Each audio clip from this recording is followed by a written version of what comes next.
Ruth అంటే అర్థం ఏంటో చెప్తారా?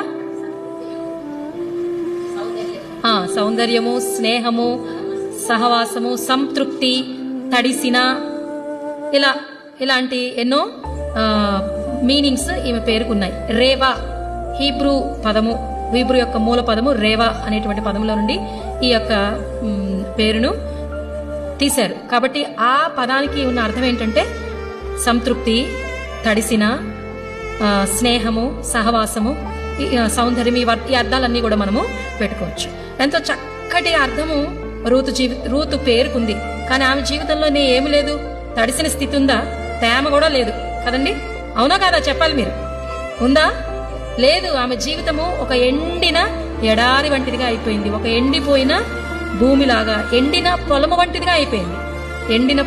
ఎండిన పొలానికి ఎలాగైతే మంచు తడినిస్తుందో